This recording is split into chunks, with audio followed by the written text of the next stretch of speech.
You want to take your information and think about, why is this compelling to them? When you speak to executives by first selling the vision of what your work represents and why it's exciting for them, they're going to care more. They're going to be more emotionally engaged, and they're going to give you more of their highly valuable attention. And as this happens, you're going to notice an entire cascade of positive effects that happen in your career. Welcome to The Art of Speaking Up, a podcast that helps professional women access the limitless potential that lies within them. I'm your host, Jessica Guzik, and my mission is to help you find that spark inside you that has the power to transform your career in ways you may not have thought possible. I'm so excited that you're here. And now, on to the show.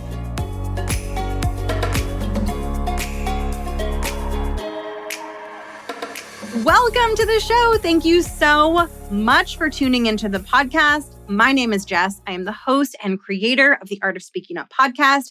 I am a coach for women who work in the corporate world. I help women build confidence, build best-in-class communication skills, and really thrive as they elevate into leadership roles in their organization. And I am so excited about today's topic because I am talking about one of the number one most powerful things that will catalyze your journey into leadership in your corporate career, and that is the skill of executive communication. In today's episode, I'm going to be walking you through one of the most common mistakes I see people make when it comes to executive communication. And I'm going to share one simple adjustment with you that is going to help you make your communication much more executive friendly so that you are making a powerful impression when you are speaking to executives. Because ultimately, as I have seen time and time again, when your communication is super strong, your reputation at your company grows. And as leaders and executives in your organization start to think really highly of you and your communication skills, it becomes much easier to advance into leadership roles in your organization. Because remember, leaders and executives, they get a very limited amount of exposure to you. They're not with you day to day. They're not with you when you're in the weeds doing your day-to-day work. They just get those brief instances in meetings where they hear you communicating, and most of their impression of you and your skills and your work comes from those interactions. So you want to maximize that face time with executives, maximize those interactions by coming into those meetings with really strong, crisp, solid executive communication skills. This is something that's going to help you thrive and move up in your organization faster without working harder and putting in more hours. You want to build a reputation that comes from the quality of your communication, not the quantity of your work. This is one of the reasons why I feel so strongly about building your executive communication skills, because I think it's an accelerated path to leadership and one that is much more lifestyle friendly, because learning to communicate crisply is not about working more hours. So today, I'm going to be walking you through a very, very, very common mistake that I see so many people make. Nearly every client that I have worked with on their executive communication skills has made this mistake. And I say this not to shame anyone, but just to give you a sense of how common this is and a sense of how much you're going to stand out when you make this subtle adjustment to your communication. So I'm going to start by explaining what the mistake is. And then I'm going to walk you through what you want to do instead to make a very powerful impression on an executive audience when you are communicating with them. So I have given this mistake a very memorable name because I want this to stick in your memory because of how important it is to learn to do this. So the mistake that I see so many professionals making that is extremely common in a corporate setting, and you are going to start seeing this everywhere now that you have listened to this episode. But the mistake that I see so often is something that I call naked communication. Yes, naked as in nude, naked communication. Now, we're going to dive into what the word naked means because that's going to help you understand what I mean by naked communication. We're going to talk about why you don't want to do that when you're communicating with executives, and we're going to talk about what to do instead. Okay, so the essence of the word naked means that you're not wearing clothes, right? It's like it's just you. There's nothing around you. It's just plain old you, no clothing on the human body. So when we think about applying the idea of naked to communication, what this means is that you're sharing just the raw information that you are trying to get across to your audience, but you're not embellishing it. You're not adding any pizzazz to it. It's just naked. It's kind of like reading an instruction booklet. You're just reading through step by step to get the information, but there's nothing in there that's making it feel persuasive, that's making it feel more alive, that's making it feel more exciting. It's just the bare bones, nitty gritty information. This is what I think about as naked communication. It is naked because there is nothing around it to embellish it. It is just the raw, plain, simple communication. Now, there are a lot of situations in your career where naked communication is an appropriate form of communication. So I want to be really clear that there are a lot of settings where we just want to get straight into our information, straight into the nitty gritty, and we don't want to waste time embellishing or beating around the bush. So, for example, if you're having a working session with your team and you all have been working on a particular project for a while and you're in the weeds of it and in the nitty gritty and everyone's familiar with it and you're really close with your team, then when you kick off your working session with your team, you might just dive right into whatever topic you are all working on. Naked communication is appropriate in certain settings. So in the setting of having a working session with your team who's really embedded in the work, you do just want to get straight into the information and straight into the work that you're doing as a collective.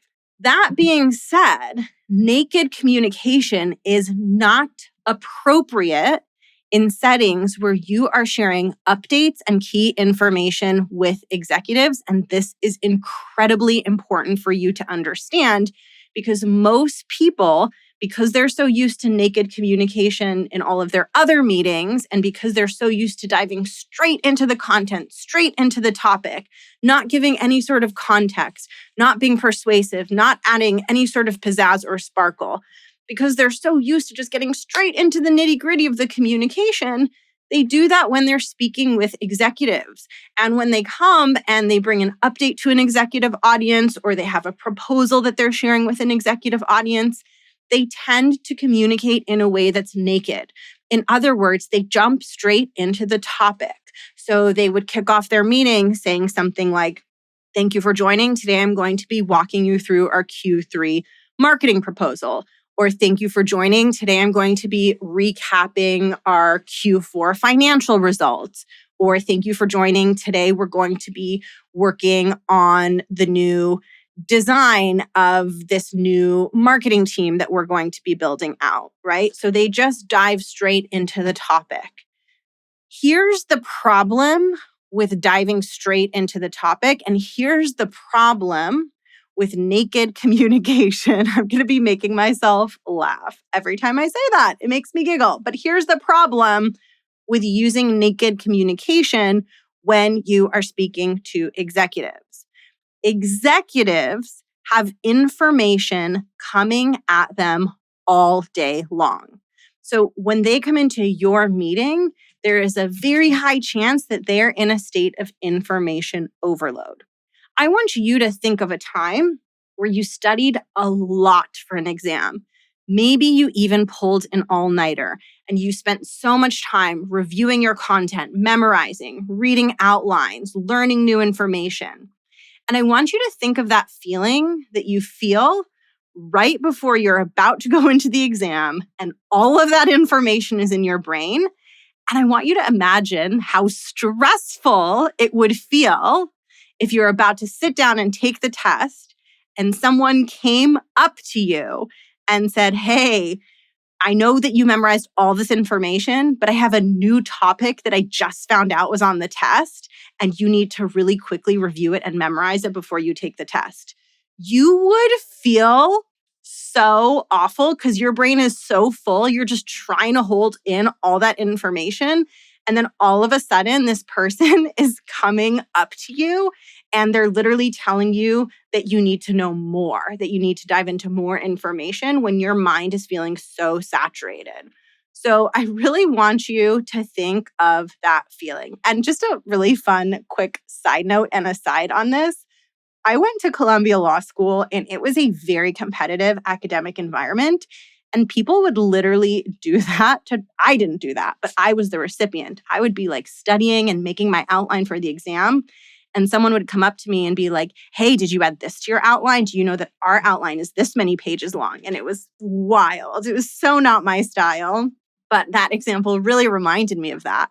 But it's that feeling when you're studying and taking in a lot of information, and then all of a sudden, all you want to do is just be done with the exam and get all the information out of your head. And someone says, you need to study more. There's more information. You have to hold more in your mind. I want you to imagine how stressful and mentally taxing that would feel for you to pick up another book and read about another topic when you've spent maybe all night studying. So I share this example to help you see that when you're overloaded with information, the last thing you want is more information, right? When you're overloaded with information, what you really want is a break from all that information. So this is really going to help you see why naked communication is a bad thing when you are speaking to executives, because executives are overloaded with information all day long. They're cognitively taxed. So when they drop into your meeting, even though, of course, they know they are there to receive more information, if you think of where their brains are at and where they're at psychologically, they do not want more information because they are receiving so much information all day long. So then I want you to imagine Bob kicks off this meeting for all these executives and says, thanks for joining us. I'm going to be walking you through the findings on our Q4 marketing campaign. In that moment, their brains are like, no, not more data, not more information, because they've already been taking in so much data and information all day long. This is why naked communication is not good when you're speaking to executives, right? This is why it's more okay. You can get away with it more if you're talking to your team or you're in a working session with peers, right? They're not going to come in that same psychological state. But when you're speaking to leaders and executives, they're coming in with a lot of other stuff on their mind. And you don't want to be the person that comes up to them right before the test and says, did you remember to study this? Did you put this in your outline? What about this thing that you forgot? You don't want to come off as that person.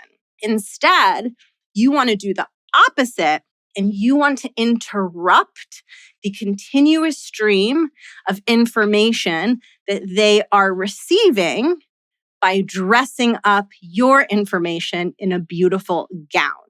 So if naked information means information without any sort of context around it, I'm just diving right in and rolling up my sleeves and giving you the update.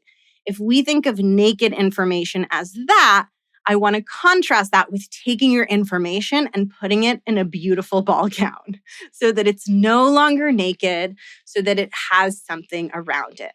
And that ball gown is something that you are going to open with that is going to be very exciting, compelling, and inspirational to your executive audience. And the way that the human mind works is that the raw information, the raw data that you have isn't the most inspirational thing. It's a very intellectual thing that your audience has to process. So instead, you want to start with something that's much more emotionally engaging. That is the gown that you're putting on your communication so that it isn't naked. And the way that I think about what the gown is what is the bigger vision behind the information that I'm about to share that this executive should be super excited about. So you want to take your information and think about Why is this compelling to them? And you want to start by talking about why it's compelling to them, AKA, you want to start by selling the vision. So instead of getting into the data and the information and the plan and the proposal, you want to ask yourself, what vision am I getting this executive to buy into? Why should they be so excited about this information?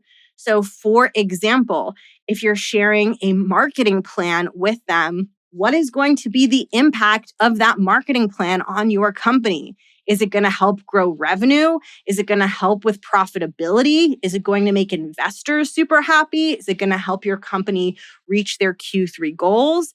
Same with you sharing any piece of work, whether it's a financial forecast or an org proposal. What is it doing for the company? What is it doing for that executive? You want to make sure that when you sit down to talk to them and give them your update, you are starting with the gown. You are starting with what is sparkly and visionary and exciting. Just like a beautiful, stunning gown is like a showstopper. And we see those actors and actresses at the Oscar wearing these gorgeous gowns. You want to think about, okay, with this thing I'm trying to share, it's totally naked, but what's the gown? What about it is glamorous and exciting and compelling? And here's why this is so effective. It's effective because your executive audience has information thrown at them all day long, meeting after meeting, more and more information.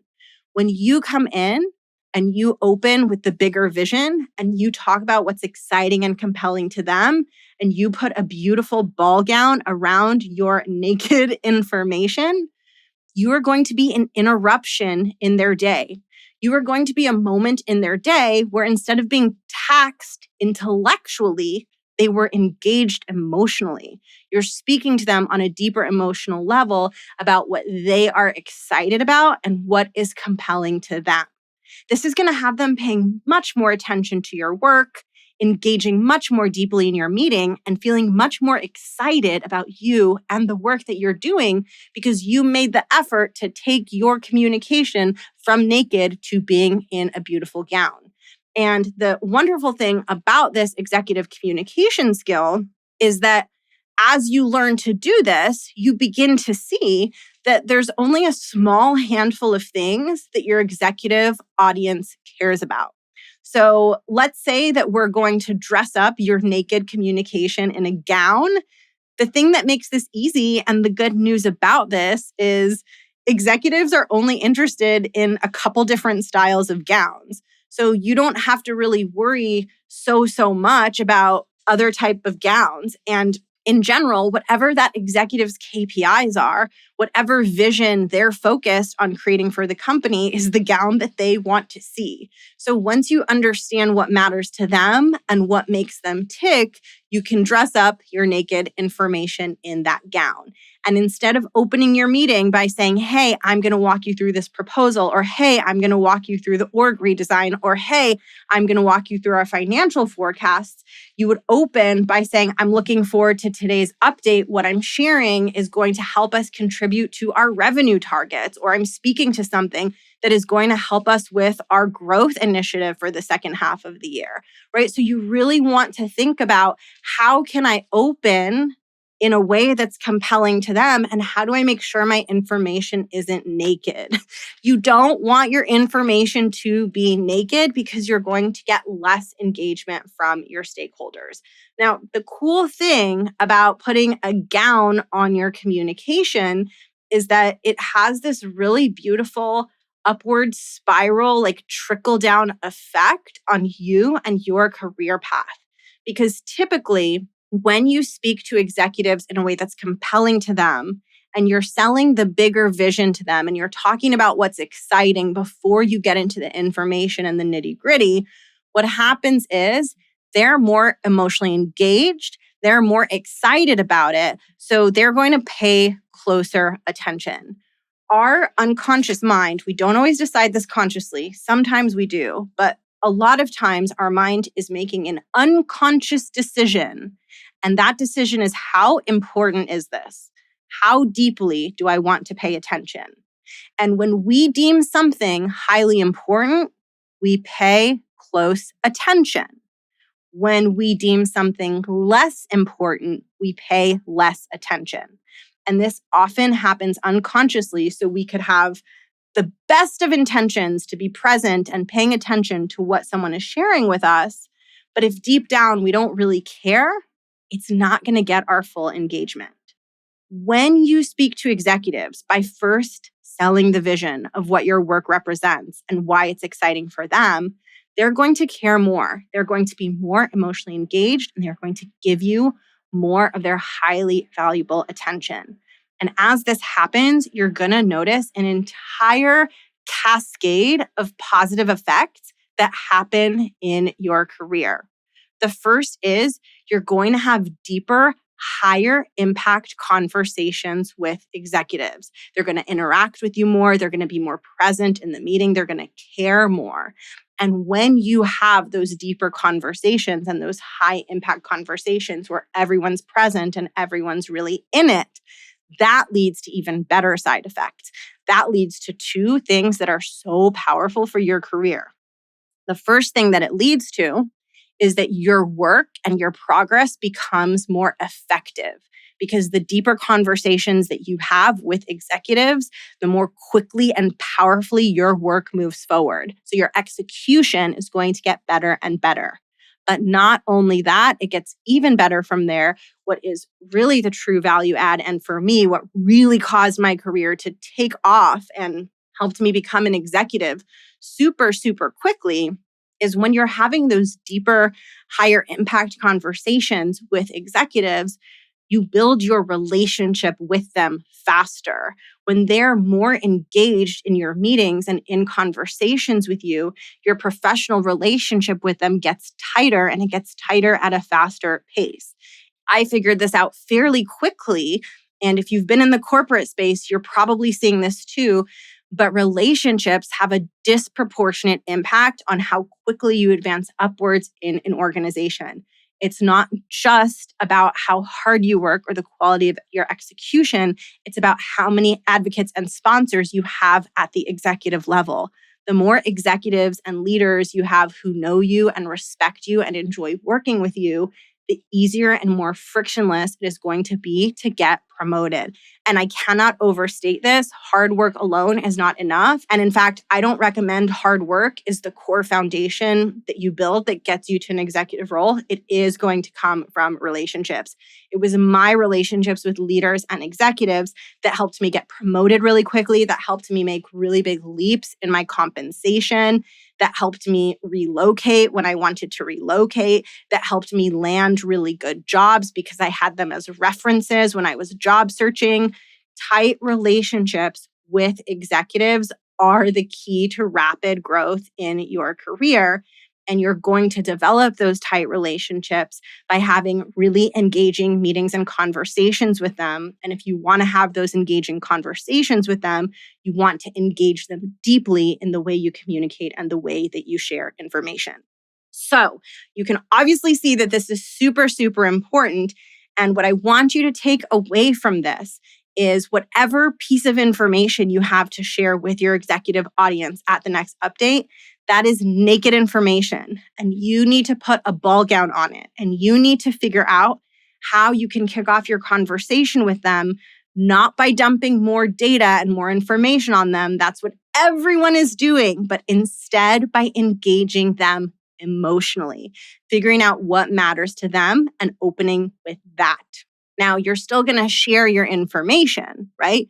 You're still going to share with them what you need to share with them, but you're going to interrupt that constant influx of information that they're getting by first engaging them emotionally. Because when they're excited and when they're like, oh, this is awesome that this work is helping with this thing that I care about, when they're in that frame of mind, they're going to be more open to hearing more information because we are interested in information that benefits us.